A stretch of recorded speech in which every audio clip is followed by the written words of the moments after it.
ti, está para mí, sí. ¿Dónde? En cualquier parte de Colombia, por su tecnología y metodología, tendrás la educación que tú querías. El ya está aquí, es para ti, está para mí, sí. Te acerca a la universidad para que vayas más allá. El ya está aquí, es para ti, está para mí, sí. Para que puedas progresar. Bueno, muy buenas tardes a todos. Bienvenidos a nuestro encuentro sincrónico del curso de Introducción a la Psicología. Es un gusto para mí saludarlos y tener a las personas que están ingresando. Bienvenidos. El día de hoy pues tenemos la posibilidad de estar acá en tiempo real, en donde podemos por medio del chat hacer todas las preguntas, dudas, inquietudes. Les agradezco a las personas que van ingresando, que podamos mutear el micrófono. En el momento pues que consideren hacer una pregunta, lo pueden escribir por el chat o pues pueden activar su micrófono y ahí estaré a responder sus preguntas. La sesión pasada empezamos a abrir el tema un poco de procesos psicológicos básicos, ¿sí? Porque es la actividad que nos corresponde hacer ahora para entrega ya el día 4 de abril, en donde tenemos que esbozar unos elementos que tienen que ver con relación a procesos psicológicos básicos o teorías de la personalidad. Entonces, el día de hoy, pues vamos a complementar esa partecita que introducimos la sesión pasada y que hoy pues quiero desglosar un poco más amplio, dar la posibilidad de que ustedes me puedan preguntar. La sesión pasada me sucedió que no podía, no sé por qué razón no me dejaba visualizar los mensajes de ustedes hasta que al finalizar pude tener un poquito de contacto con ustedes, entonces hoy creo que va a ser mucho más fácil. Jennifer, gracias por tu saludo, bienvenida a los compañeros. Entonces, como les decía, vamos a hablar hoy de procesos psicológicos básicos, ampliar esos conceptos. Sé que los van a tener que visualizar más adelante en su proceso de formación en otros cursos en donde específicamente se habla de ellos, pero quiero que nos vayamos con unos conceptos interesantes para que la próxima sesión abordemos el tema de teorías de la personalidad. Bueno, yo dejé las dos presentaciones ahí, quería subir la presentación de la sesión pasada, pero lastimosamente por la plataforma dice que el archivo es muy amplio y no me lo deja subir. Ayer una de mis estudiantes me recomendó que lo pasara a PDF y que luego comprimiera el archivo para podérselo subir. Entonces lo mismo voy a hacer este fin de semana, a ver si es posible les pueda subir la anterior presentación y esta presentación para las personas que lo puedan necesitar y les pueda ayudar para poder organizar la actividad que tenemos pendiente ahora para la entrega el día 4 de abril. Entonces, como les decía, vamos a hablar de procesos psicológicos básicos. Entonces, vamos a comprender qué significa cada uno a mayor profundidad, como lo habíamos esbozado acá en las sesiones anteriores. Entonces, la sesión anterior empezamos a hablar juiciosamente de lo que era la percepción, la sensación, la atención, la memoria, el aprendizaje, la motivación, la emoción, pensamiento y lenguaje. Todos procesos maravillosos, todos procesos supremamente relevantes para el análisis del comportamiento humano, para comprender la complejidad del comportamiento humano y que obviamente en diferentes momentos debemos empezarlos a abordar, pues dadas las circunstancias, independientemente del campo donde trabajemos. Entonces, desde aquí vamos a empezar a revisar percepción y sensación. La vez pasada habíamos hablado un poquito de eso, pero hoy quiero profundizarlo un poco más. Entonces, hablamos de ciencia, conducta y procesos mentales. Entonces recuerden muy bien que hemos venido hablando en el transcurso de nuestros encuentros que nosotros somos una ciencia y que como ciencia nos comportamos, que como ciencia actuamos y que como ciencia pues nos formamos. Por eso es que están rigurosos los procesos de formación en los que obviamente salen ustedes con una mirada importante y favorecedora a lo que significa el comportamiento del ser humano. Entonces se dice que es un proceso cognoscitivo, una forma de conocer el mundo, percibirlo, sentirlo, ¿se acuerdan? La percepción, lo que yo observo, y la sensación, lo que yo analizo a partir de él, lo que se está dando, de los estímulos que yo estoy visualizando. Entonces, desde aquí tenemos que empezar a comprender varios elementos. Primero, que la percepción es la unidad básica del conocimiento sensorial. Es lo que yo analizo de ese ambiente donde yo me estoy desenvolviendo. Entonces, lo que básicamente entra por los sentidos, ¿sí? A eso se llama conocimiento sensorial. Bueno, que desde ahí podemos hablar de dos elementos muy interesantes: el proceso guiado por los datos, es decir, las características del estímulo. Los estímulos son eso que me aparece a mí en ese ambiente, ¿sí? El celular, el estuche de mis gafas, el computador. Esos son estímulos que obviamente hacen que yo me comporte. Entonces yo, ok, me coloqué mis gafas para poder ver un poco mejor y en esa medida percibir un poco mejor elementos visuales que estoy hablando. ¿Listo? Toda la interpretación como tal de ese proceso descansa sobre los datos sensoriales. Sensoriales, sensación, ¿sí? El tacto, el gusto, el olfato, ¿sí? Lo auditivo. Eso hace referencia a esa integración de los datos sensoriales sin que influyan factores aprendidos contextuales. Bueno, pues no sé si les ha pasado que en algunas ocasiones uno llega a ciertos sitios y percibe ciertos olores que a veces hacen recordar ciertas sensaciones, cierto contacto con ciertas personas, o que también pueden ser supremamente desagradables, ¿sí? Y que, ok, no me interesa nada, me quiero ir ya de acá, me incomoda el olor. Entonces, por eso es tan importante un proceso como la percepción, ¿listo? Y que adicionalmente se dice que es un proceso guiado conceptualmente.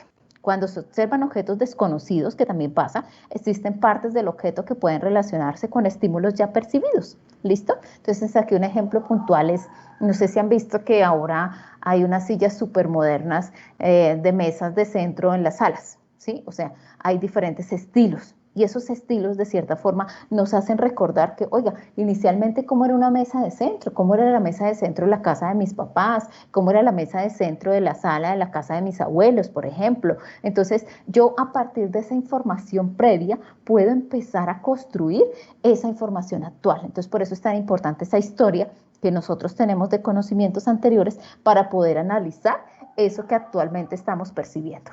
¿Listo? Por eso se dice que influye los conocimientos, expectativas, intereses y aprendizajes previos. Si a mí me interesa mucho el tema de la decoración, ¿sí? Yo voy a estar fijándome en esos estímulos a nivel sensorial en diferentes sitios que favorezcan como tal esas expectativas que yo tengo. Si a mí me gusta mucho la forma en cómo se visten las personas, entonces voy a estar fijándome mucho con las personas en que me relaciono, en los diferentes sitios donde voy, cómo se visten las personas. Entonces, en esa medida, por eso es tan importante nuestros gustos, nuestros intereses. Adicional, como es positivo, también puede ser negativo. Y es que no me gusta ese olor, no me gusta cómo está organizado este sitio, entonces me voy, todo ese tipo de cosas. Bueno, entonces hasta ahí creo que ahí ahondamos un poquito la importancia de la percepción, sea como elemento favorecedor para el desarrollar nuevos aprendizajes, pero también como esa parte interpretativa sencilla del ser humano frente a diferentes estímulos. Entonces, cuando seguimos hablando de esa percepción y esa sensación, hacemos referencia a que es un acto de darse cuenta de los objetos externos. Oiga, yo me doy cuenta que es que aquí está el estuche de mis gafas, aquí está mi celular, ¿sí? Entonces, es ese momento de darse cuenta de esos objetos con esas cualidades que yo puedo establecer y que obviamente me permite a mí una percepción.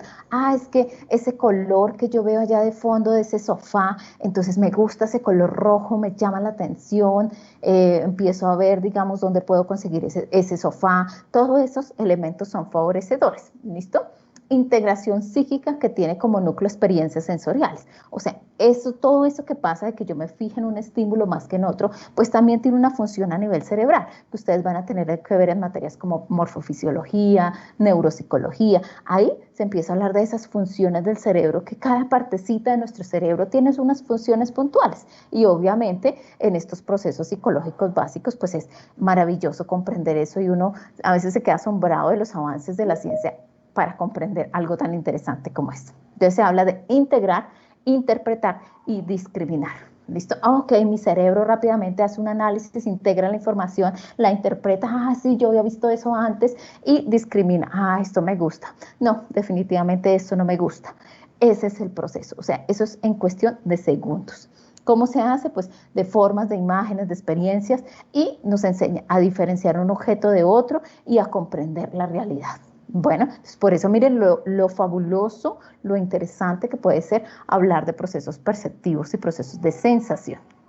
Bueno, y ya por el otro lado hablamos de, obviamente, para que todo esto se dé, que todo es un proceso, como les decía, el cerebro rápidamente nos organiza la información, pues hablamos de algo muy sencillo. ¿Listo?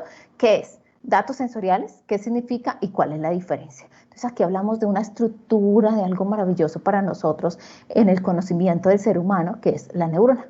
¿Sí? ¿Qué es la neurona? Es la célula del sistema nervioso formada por un núcleo y una serie de prolongaciones que pertenecen al sistema nervioso. Pero la neurona sí suena sencillito, Ahora bien, las funciones de la neurona son una cantidad y en eso básicamente hablamos que propaga el potencial de acción y transmite información. Entonces, más adelante ustedes van a conocer en otras materias, o no sé si ya lo están conociendo, y es que se dan los procesos de sinapsis entre las neuronas.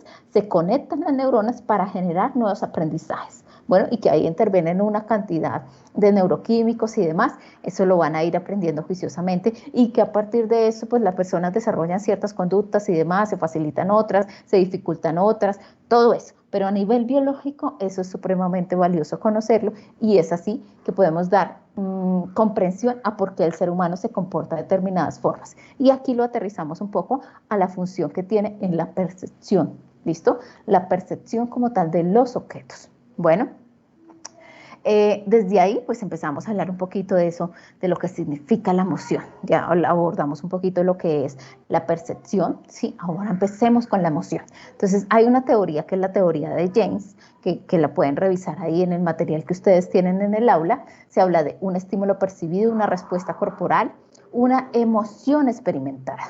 Y se habla desde ahí a que propone que la corteza cerebral, ¿sí? La corteza del cerebro recibe e interpreta los estímulos sensoriales, ¿sí?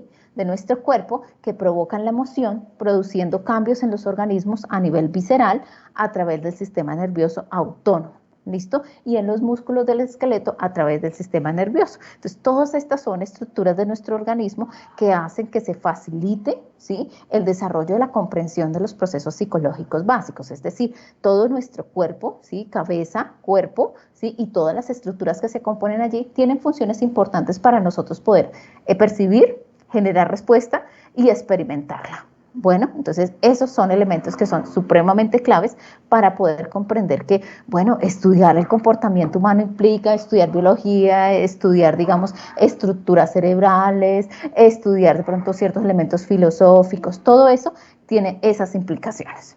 Bueno, y desde esta teoría la emoción se inicia con la percepción del estímulo, lo que produce una respuesta que a su vez provoca la emoción.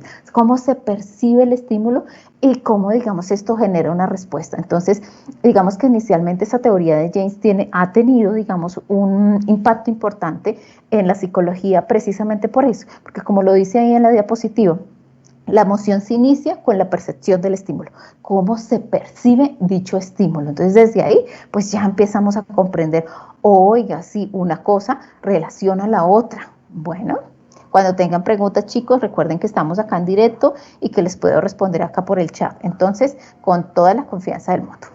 Hay otra teoría que ustedes la van a ver también dentro de la revisión conceptual que están haciendo y es la teoría de Cannon y Barr, de la emoción.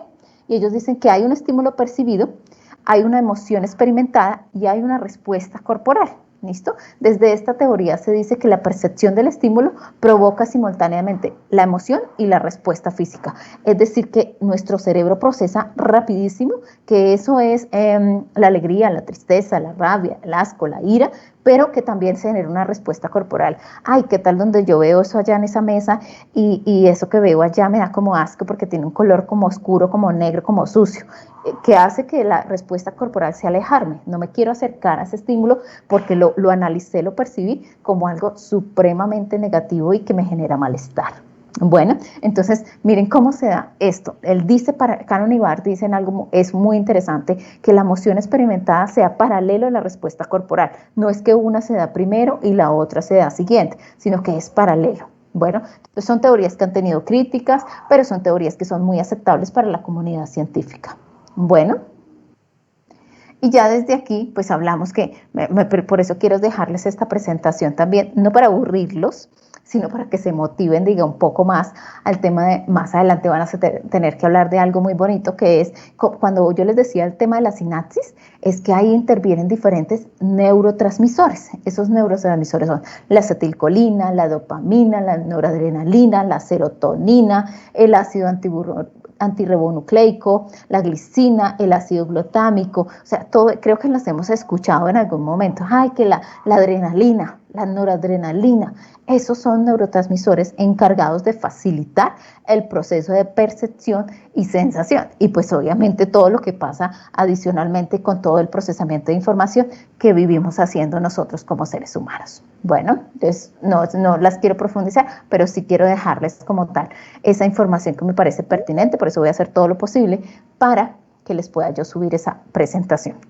Entonces, para decirles así puntualito y no estresarlos, se dice que los neurotransmisores son sustancias químicas que transmiten información de una neurona a otro, ¿sí? Mediante el proceso de sinapsis. Entonces, cuando nos pregunten, oiga, ¿cómo se transmite la información de una neurona a otro? Por un proceso muy bonito que se llama la sinapsis neuronal. ¿Listo? Entonces, desde ahí, pues cada neurotransmisor, la acetilcolina, la dopamina, la serotonina, la noradrenalina, el ácido aminobutírico, tienen, digamos, una ubicación, se ubican en diferentes partes de nuestro sistema nervioso, sea corteza cerebral, sea sistema nervioso central, sea encéfalo, ¿sí? Y desde ahí, pues cumplen una función. Por ejemplo, la acetilcolina se ubica en la sinapsis con músculos y glándulas y tiene la función de la memoria y la excitación muscular, es decir, activar nuestros músculos. Bueno, y así cada uno de ellos. Bueno, esto lo van a tener que ustedes visualizar en materias como neuropsicología, por ejemplo, en donde se explica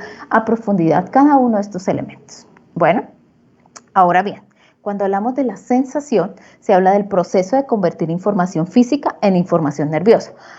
Ok, resulta que yo toqué esta mesa y estaba caliente. ¿Listo? Y mis dedos se quemaron. Entonces, ¿qué pasa en nuestro cerebro para que yo entienda que es que esto duele, que esto quema? Pues hay un proceso de transducción, ¿sí? Es decir, de transformación de información para poder yo comprender que físicamente me quemé y que eso duele. Pero si ustedes saben, o sea, creo que lo hemos experimentado en algún momento, eso es rapidísimo, eso es supremamente rápido. ¿Listo? Y son experiencias o procesos elementales provocados cuando un estímulo excita un receptor. Bueno, y la percepción, que es el proceso por el cual la información sensorial es organizada e interpretada. ¿Se acuerdan que la sesión pasada decíamos, la sensación? Pero entonces rápidamente entra otro proceso que es la percepción, que es lo que nos permite a nosotros analizar, ok, me quemé los dedos. Bueno, eso es supremamente rápido. Entonces aquí hay una pregunta. ¿Cuál es la diferencia entre los dos procesos? ¿A quién le corresponde la condición fisiológica y a quién le corresponde la condición psicológica? Y esta es una pregunta supremamente importante para desarrollar la actividad que estamos haciendo juiciosamente con los elementos que estamos trabajando. Entonces, para responder un poco a eso, vamos a hablar que la percepción tiene una función: suplir, complementar, economía del tiempo y transporte. ¿Qué significa suplir? Suplir es característico cuando se manejan símbolos. Complemento, por efecto de nuestra experiencia, damos terminación a ciertos conjuntos inconclusos. Economía de tiempo y esfuerzo, ante la presencia de objetos externos, se organiza nuestra experiencia y refiere lo propio sin necesidad de comprobación. De transporte, que es la posibilidad de reconocer las diferentes características de los objetos, aun cuando estos sean implicados en contextos diferentes. Entonces, miren todo lo que implica percepción: suplir, complementar, economía de tiempo y transporte. Pero resulta que yo les decía en la sesión pasada, oiga, es que a veces uno, por ejemplo, cuando tengo que estudiar para un parcial, entonces tengo que aprender absolutamente de todo porque no sé qué va a preguntar el profesor, pero resulta que nuestro cerebro es muy hábil y nuestro cerebro percibe la información, filtra la información. Entonces puede que lo que mi cerebro haya filtrado sea lo que no pregunta el profesor, ¿sí? Que eso suele ocurrir. Bueno, entonces todos esos elementos son supremamente valiosos para poder explicar esa grafiquita: suplir, complementar, economía de tiempo y transporte. Entonces, como a veces percibir ciertos estímulos se dificulta, ¿sí? O no se perciben de la forma como se debieron haber analizado, ¿sí? Y a veces nuestro cerebro como que nos juega una mala pasada y no hacemos la elaboración o el análisis del proceso. Bueno, ¿cómo se debería hacer regularmente? Pero pues, digamos que para eso existen formas de manejarlo. Bueno, desde ahí hablamos que los factores que intervienen en el desarrollo de la percepción, y eso es supremamente importante, porque a veces, por ejemplo, en consulta, cuando se trabaja como en un área práctica como la que yo trabajo de la psicología, pues nosotros hablamos que a veces nosotros percibimos los elementos. No sé si han estado con personas, por ejemplo, de otra cultura. Imaginémonos que han estado con personas mexicanas que son muy tolerantes al picante. Bueno, es decir, lo que para nosotros pica un montón, o sea, en la lengua, ¿sí? Para ellos es supremamente suave, es muy sutil. Entonces, miren que ahí hablamos de elementos de lenguaje y elementos de cultura. Se dice que hay diferencias entre los seres humanos según el modo en que las cosas sean percibidas. Bueno, las percepciones son medidas por los procesos simbólicos que elaboran y esta capacidad para formar abstracciones modifica su mundo drásticamente desde la niñez hasta la edad adulta. Bueno, la forma en cómo nos criaron, la forma como nos enseñaron a percibir ciertos estímulos, el lenguaje como tal, como en lo que nos abordaron, los que nos enseñaron, todo ese tema favorece mucho la relación con ciertos estímulos o por el contrario, también la puede afectar. Bueno, como el ejemplo que yo les daba del picante con las personas mexicanas. La motivación, ¿sí? Que ese es otro elemento que siempre trabajamos y que es uno de nuestros procesos. Fisiológicamente son referidas a crear la necesidad como el hambre, la sed, el sexo y todo lo que implica necesidades básicas. Entonces, desde ahí, pues nosotros tenemos primero una motivación para suplir esas necesidades, esto que son relativamente normales, sociales, se establece por la interrelación con otros seres humanos. Entonces, la sesión pasada yo les decía, ok, la motivación también tiene una necesidad social, necesidad de ser apoyado, a tener credibilidad con un grupo de personas, a recibir reconocimientos, todo eso. ¿Listo?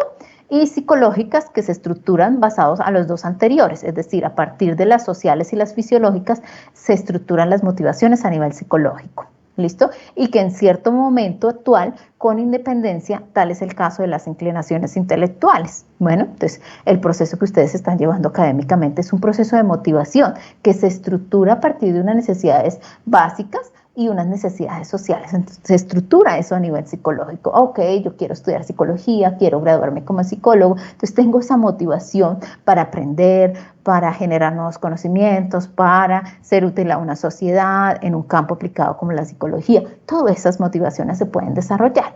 Entonces, desde ahí se habla de que esa percepción tiene también estas funciones. Bueno, por el otro lado también se habla de los factores que intervienen en el desarrollo de la percepción. Se llama de estímulos distales, es decir, distantes en el tiempo, que se refiere a esa energía a nivel físico. Acuérdense que nosotros como seres humanos somos energía específica, ¿listo? No energía de otras por allá de pronto, no, pero sí una energía física que emana de una fuente de estimulación externa, es decir, del medio físico, de nuestro cuerpo como tal. Entonces, ahí esa energía hace que se potencie el estímulo, que se desarrolle el estímulo, que se facilite el estímulo para poderlo percibir. Y el estímulo proximal, que indica la proyección de energía del estímulo sobre los receptores sensoriales. Entonces, ustedes pueden ver ahí en la imagen cómo le están pinchando el dedo a una persona. Bueno, entonces ese es el estímulo proximal aquí y ahora, indica la proyección de energía del estímulo sobre los receptores sensoriales y es la visión que se forma en la retina. Ok, imagínense en este momento si yo soy muy susceptible, digamos, a esos tipos de pinchazos, pues a mí me va a generar como cierto malestar. Ahora imagínense la persona que lo está experimentando. Una cosa es lo que uno observa y que le puede generar una percepción, ¿sí? Y otra cosa cuando lo está experimentando físicamente hablando. Entonces, a eso se hace referencia, ese estímulo distal y el estímulo proximal. Lo experimento, lo vivo, ahí estoy. Bueno, chicos, vayan haciendo preguntas, inquietudes, ahí estamos. Bueno, entonces aquí hay una imagen como de percepción, ¿sí? Quiero que hagan el ejercicio así rápidamente, cierren los ojos, un segundo, vuelvan y lo abran y miren el estímulo que está ahí. ¿Listo? ¿Quién quiere escribir qué percibe en esa imagen, por favor?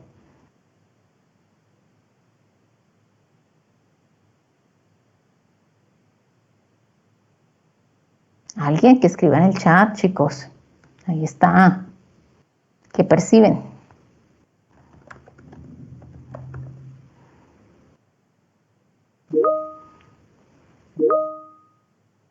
Un perro buscando su alimento, chévere, interesante.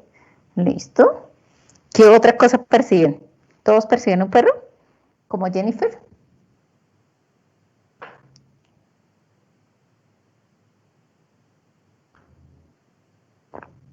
¿O perciben otra cosa? Estos ejercicios, a ver, estos son difíciles y más cuando uno está como cansadito, a veces esa percepción se dificulta y de eso se trata, ¿sí?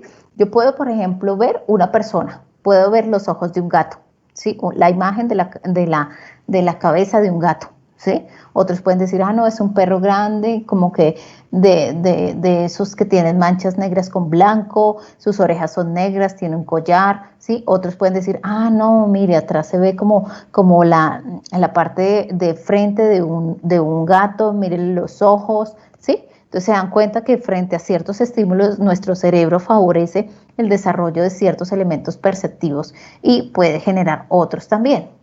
Bueno, entonces, ¿qué pasa cuando la percepción se altera, chicos? Listo, entonces se puede alterar por la intensidad del estímulo, la cualidad del estímulo y la forma especial del estímulo. Entonces, eso depende mucho, exacto, de la fatiga que uno tenga, de cómo se presenta el estímulo visualmente, táctil, auditivo, olfativo, por donde se genera el estímulo, de la cualidad que tiene ese estímulo, ¿sí? De la forma como está el estímulo, lo que yo les decía con la imagen anterior. Para muchos puede ser como tal un perro, para otros puede ser un gato, para otros puede ser una persona que está sentada ahí o una persona que está acostada ahí en el piso. O sea, pueden ser diferentes estímulos dependiendo de las cualidades que yo empiezo a asociar y de ese análisis que mi cerebro va realizando a nivel visual. ¿Listo? ¿Cómo está a nivel espacial la información ubicada? Bueno, por el otro lado, ya empezamos a hablar de las pseudopercepciones y la sensibilidad general. A veces, no sé si les ha pasado, pero a veces las personas percibimos cosas que no son tan ciertas, ¿listo? Consiste en percibir objetos que no existen en realidad, o si existen, adquieren apariencia distinta o extraña. Estas se presentan en los órganos de los sentidos, es decir, los pseudopercepciones de contenidos mediáticos, alucinación aguda, en alcohólicos agudos pues trabaja alucinaciones que ven cosas que no están, ¿sí? Entonces no sé si hemos escuchado esa palabra, es que está alucinando, o sea, está viendo algo que no está, no hay un estímulo frente a eso. Ah, es que yo veo allá que es que me está gritando y me quiere golpear porque es que mi papá así lo hacía, no sé qué, pero no hay nadie, ¿sí? Entonces a veces las personas generan eso, pseudopercepciones, alucinaciones. Bueno, y por el otro lado está la sensibilidad general, que está presente en personas, por ejemplo, que lastimosamente sufren de esquizofrenia y algún tipo de psicosis, y estas se caracterizan por cualidad atótica o lo que se denomina alucinaciones táctiles. Bueno, ¿qué pasa? En las personas que padecen esta condición, estos trastornos mentales, una de las características es que tienen dificultades y que generan alucinaciones auditivas. Hay personas, y es muy frecuente que uno escuche personas con esquizofrenia con ideas nihilistas. Es que yo soy un dios, es que yo vine a salvar el mundo, ¿sí? Y se lo creen, o sea, ellos alucinan, ellos creen que hay una voz que le está diciendo. Hace un tiempo tuve un caso muy particular de un joven que lastimosamente tuvo que pagar una pena porque mató a su madre. ¿Sí? Un día llegó a la casa y encontró a su madre cenando con su hermano y la novia de su hermano, y él dijo que había escuchado una voz que le decía que debía matar a su mamá porque su mamá era una persona pecadora. Entonces Dios le dijo que la matara porque era pecadora. Entonces cogió el cuchillo que estaba encima de la mesa con el que estaban comiendo y la apuñaló, y murió la señora, obviamente. ¿Listo? Entonces, miren que en muchas ocasiones estas circunstancias pues pueden desarrollar una cantidad de comportamientos muy complejos. Por eso es tan importante, digamos, para nosotros en psicología hablar de procesos psicológicos básicos. Bueno, listo. Entonces, también hablamos del tema de la percepción y la sensación, los elementos característicos, excitabilidad, especificidad del estímulo, adaptación del estímulo, la codificación del estímulo, que ya lo veníamos hablando en la sesión pasada y esta, cómo se procesa el estímulo, las características puntuales del estímulo, lo que facilita el estímulo como tal, la reacción que tiene frente al estímulo o que tenemos frente a diferentes estímulos. Bueno, y desde ahí la clasificación de los sistemas sensoriales. Bueno, entonces, hay una materia que ustedes van a tener que visualizar. En ciertas universidades se llama biología, morfofisiología. Todas estas tienen diferentes nombres, pero apunta a que nosotros empecemos a comprender. Ok, miren, si ustedes se dan cuenta, ahí estamos viendo la estructura básica, ¿sí? De una parte del cuerpo, ¿sí? Entonces, ahí vemos el sentido del tacto, la piel. Entonces, si ven esa puntica así, son esos vellitos. Imaginémonos que son muchos ahí y todas las capas que vienen detrás que favorecen, por ejemplo, si yo me halo un vellito, ¿sí? ¿Qué voy a sentir? ¿sí? Ahí ya estoy percibiendo un estímulo, entonces ahí me están explicando un poco cómo se da esa deformación a nivel mecánico del estímulo para que el cuerpo como tal lo perciba. Solamente eso, pero no los quiero confundir, adicionándoles conceptos que hasta el momento pues no. ¿Listo? Y ahí pues viene la explicación de qué función tiene cada una de esas estructuras puntuales, el tema químico, ¿sí? El olor, el olfato, las características del olfato, esa característica puntual de esos termorreceptores que son los que estimulan el cambio de la temperatura. No sé si les ha pasado, pero a veces están en un sitio así súper cómodos y luego salen a otro sitio y empiezan a sentir un frío extremo, un calor extremo, y ya, pero eso es automático, eso es supremamente rápido como el organismo percibe ese estímulo. ¿Listo? Entonces todos esos elementos son los que ustedes fabulosamente van a estudiar formándose como psicólogos. El tema de la fotorreceptor, que son sensibles a la incidencia de la luz sobre la retina del ojo. No sé si les ha pasado o no sé si sabían que, por ejemplo, cuando uno entra a un cine, inmediatamente la pupila se dilata, ¿sí? Es una respuesta, ¿sí?, que se da automáticamente, ¿listo? Y eso, pues, como de cierta forma favorece el desarrollo de ciertas conductas o dificulta la adaptabilidad del sujeto a ciertas sensaciones, a ciertos sitios, todo eso. Bueno, los nociceptores, que son estimulados por el daño producido en los tejidos, ya sea por mecanismos físicos o químicos. Oiga, en todo el mundo no le funciona igual, todo el mundo tenemos las mismas estructuras, pero lastimosamente por diferentes circunstancias, pues no les está funcionando de la mejor forma. Bueno, entonces desde ahí... Ok, perfecto. Bueno, ya me están informando acá que nos quedan 2 minuticos.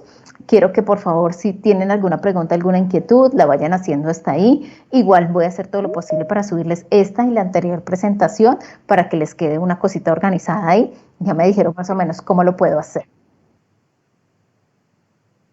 Ay, súper. Yudisa, sí.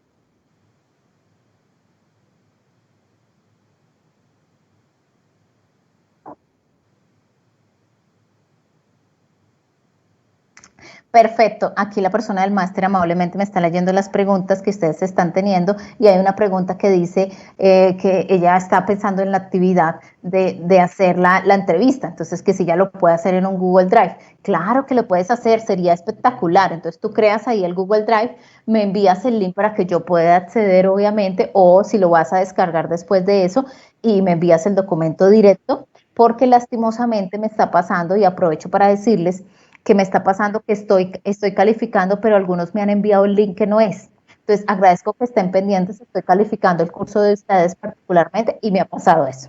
Bueno, gracias.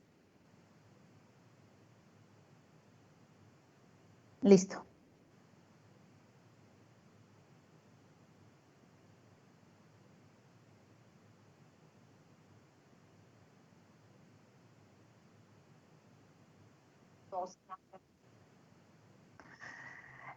Bueno, digamos que tú lo haces, el blog, lo haces ahí hay un ejemplo, ahí hay un link para que ustedes puedan hacer un blog, ¿sí? Como un ejemplo de cómo pasito a pasito pueden hacer un blog, ¿listo? Que es una pregunta que nos está haciendo una compañera, entonces que cómo lo hace, que ta, ta, ta. Entonces les estoy explicando que ahí hay un link que dice Blogger, ¿listo? Ustedes pueden hacerlo ahí o lo pueden hacer en otra herramienta que ustedes consideren que manejan o que quieren aprender a manejar también, ¿listo? Y lo suben al apartado de la actividad. Ya luego les dice, ok, compártanlo en el foro, en el foro de la siguiente actividad. Entonces ya lo comparten en ese siguiente apartado. No en el foro de acompañamiento permanente, sino en donde dice la parte 2. Parte 1 es la actividad que la suben ahí, en la parte 2 suben, pero es como una especie de foro para todos y todos podemos observar el trabajo de los otros. ¿Listo?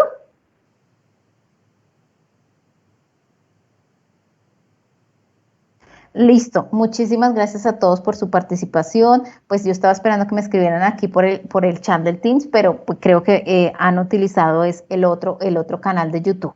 Listo. Igual voy a responder ahorita por ese lado. Muchas gracias y que tengan un bonito fin de semana y una feliz semana. Hasta luego.